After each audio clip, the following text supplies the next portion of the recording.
대장동 개발 당시 성남도시개발공사에서 사업 실무를 담당했던 김문기 개발 1처장이 어제 저녁 숨진 채 발견됐습니다.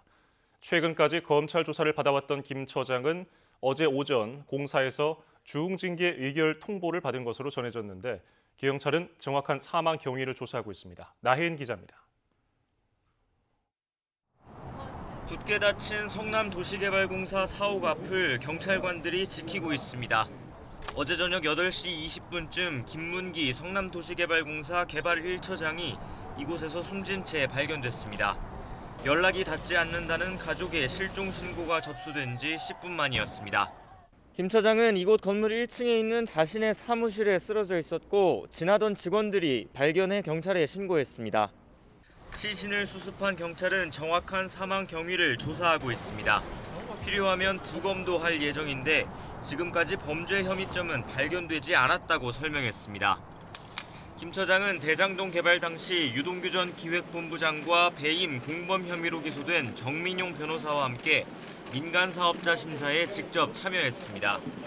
이와 함께 화천대유와의 사업협약서에서 초과이익 환수 조항이 빠진 경위에 관해 여러 차례 검찰 조사를 받아왔습니다.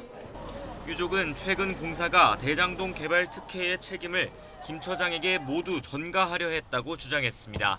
몸통은 놔두고 꼬리자르기를 했다는 거죠. 그러면 이 당사자는 너무 힘들어했을 거 아니에요.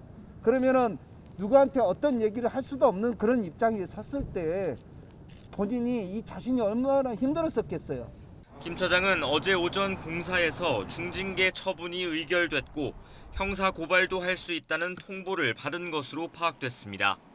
지난 9월 검찰 수사를 앞두고 퇴직자 신분인 정민용 변호사를 공사로 들여 대장동 민간사업자 평가 배점표 등 비공개 자료를 보여줬다는 이유였습니다.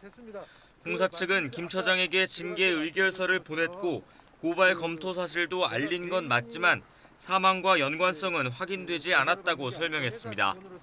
서울중앙지검은 지난 9일 김 처장을 마지막으로 조사했지만 피의자가 아닌 참고인 신분이었고 수사 대상이 아니라서 압수수색이나 구속영장 청구도 하지 않았다고 밝혔습니다. YTN 나혜인입니다.